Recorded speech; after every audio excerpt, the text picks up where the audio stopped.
أعوذ بالله من الشيطان الرجيم بسم الله الرحمن الرحيم واعبدوا الله ولا تشركوا به شيئا وبالوالدين إحسانا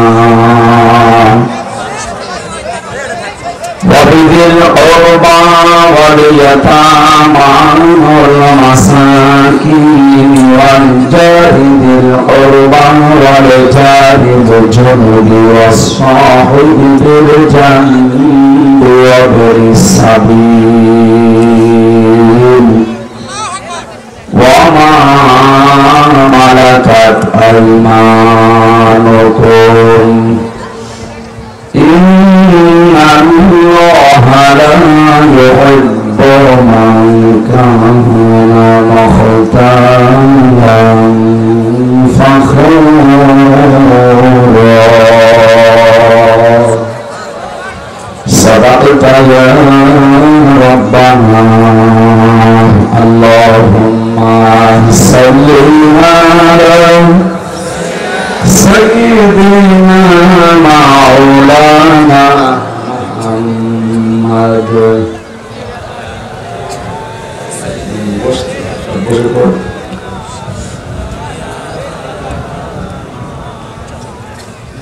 আলহামদুলিল্লাহ বগুড়া জেলা সদর থানার অন্তর্গত নাকি চারিতাবাড়ির মধ্যে পড়া আব্দুল্লাহ জামে মসজিদের উন্নয়ন করবে তাফসীর কোরআন মাহফিলের সম্মানিত সভাপতি যিনি এখানে উপস্থিত থাকার কথা ছিল প্রবাসে থাকার কারণে আসতে পারেন না, তার ভাই এখানে উপস্থিত আছে। আমাদের শ্রদ্ধাভাজন বড় ভাই জনাব ইখলাস মন্ডল দামাত বারাকাতুহুল আলিয়া বলেন আমিন। সহ সভাপতি জনাব মনসুরুল হক আলহাজ মাওলানা আব্দুল জলিল আজাদ, প্রধান অতিথি জনাব রেজাউল করিম বাদশাহ, সভাপতি বগুড়া জেলা বিএনপি ও সাবেক মেয়র বগুড়া পৌরসভা। এতক্ষণ যারা আলোচনা রাখলেন নাটোরের কৃতি সন্তান ইসলামিক চিন্তাবিদ শিক্ষাবিদ জনাব মাওলানা আব্দুল বারী রশিদি, পিএইচডি গবেষক, ইসলামী বিশ্ববিদ্যালয় কুষ্টিয়া।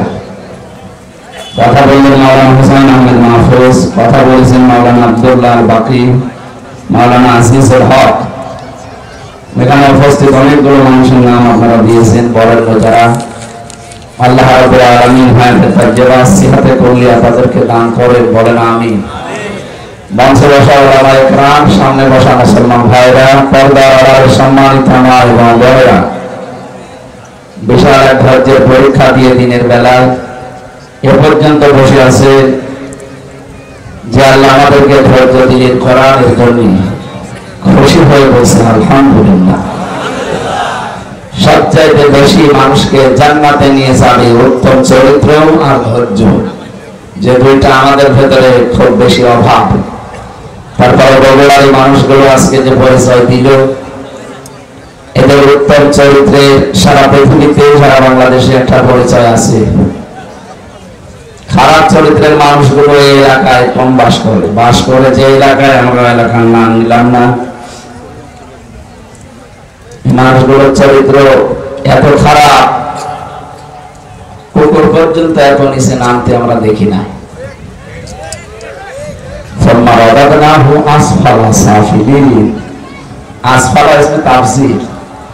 আল্লাহ তাআলা বলে মানুষকে আমি সুন্দর করে বানিয়েছিলাম, কিন্তু এরা নামতে নামতে এত নিচে নেমেছে। এই মানুষগুলো যদি এখন ক্ষমতা না হারাতো তাহলে এদের চরিত্র জনগণের সামনে এই নিকৃষ্ট চরিত্র ফুটে উঠত না। এত নিচে নামতে পারে মানুষ নিজের স্বার্থের কারণে।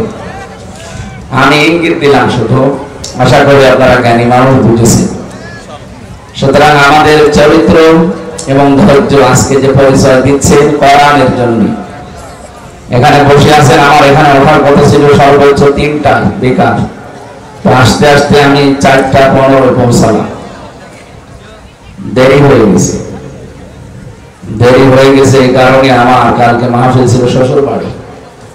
চুয়াডাঙ্গার জীবননগর উঠোনে ম্যাডাম আমার সাথে গেছে।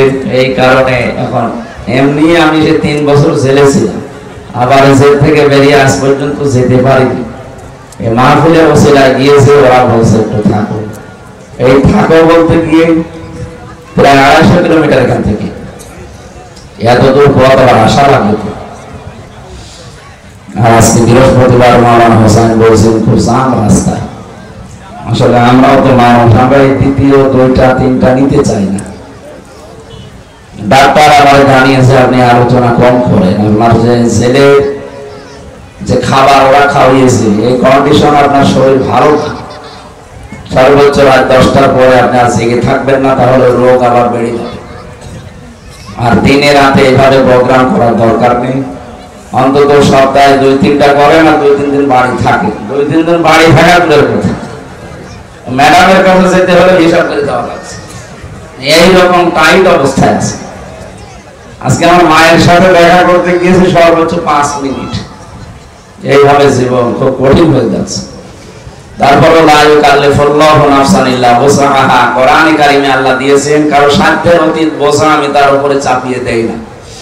আমাকে আল্লাহ যে কষ্ট আমার উপরে যাচ্ছে, যদিও এটা আমার দ্বারা সহ্য করা সম্ভব, এই জন্য আল্লাহ দিয়েছেন, না দিতেন না। আমার সাধ্যের অতীত যদি হয়ে যেত তাহলে আল্লাহ এই কষ্ট আমাকে দিতেন না। আমার সহ্যের ভেতরে আছে, এই জন্য অন্তত আমি ঠিকই আছি। আল্লাহ যেন দ্বীনের জন্য কষ্ট করার তৌফিক এবং ধৈর্য আমাকে এবং আপনাদের মতো দান করুন। আমি ক্ষমা এবং সরি আপনাদের কাছে, অন্তত ঠিক সময়ে আসতে না পারা কারণে। কষ্ট যারা পেয়েছেন একটু বসেন না কেন? জায়গাটা খারাপ নাকি? জায়গাটা কি ভেজা নাকি? বসলে তো ভালো লাগে। যারা আসতেছে দেখবেন সত্যের মতো মানুষ আসতেছে। বসেন বসেন, ওই জায়গা পাবেন না শেষে। তারপরে বসেন, আমরা 1 ঘন্টার সময় পাবো মাত্র। তেলাওয়াতকৃত আয়াত থেকে তাফসীরুল কোরআন মাহফিল লিখেছে, এটা দুনিয়ার কোনো অনুষ্ঠান না, এর সম্পর্ক সব আখিরাতের সাথে। কিসের সাথে? আখিরাত তৈরি করার জন্য এই অনুষ্ঠান আমাদের আজকে দরকার। এখান থেকে আমরা কিছু পুঁজি তৈরি করে নিয়ে যেতে চাই। আল কাইয়িসু মান দানা নাফসাহু ওয়া আমিলা লিমা বা'দাল মাউতি ওয়াল আজিজু মান আতবা নাফসাহু হাওয়াহা ওয়া তামান্না আলা আল্লাহ। তিরমিজি শরীফের হাদিস। বিশ্বনবী বলেন ওই নারী পুরুষ ওটা বুদ্ধিমান যে আখিরাতের জন্য কাজ করে আল্লাহর উপরে ভরসা করে। আর ওইটা নির্বোধ, পাগল, অজ্ঞ যে আখিরাতের কোনো কাজ কারবার নেই, আন্দাজে আল্লাহর উপরে ভরসা করে থাকে। কালেমা যখন পড়েছি জান্নাতে যাবে, এরকম ধারণা আমাদের নেই। এবার বলে না কেন?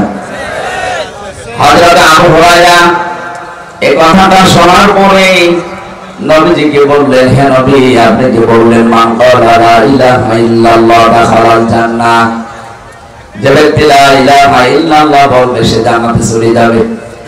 আমি এই কথা মানুষকে জানাবো। নবীজি বললেন ঠিক আছে যাও।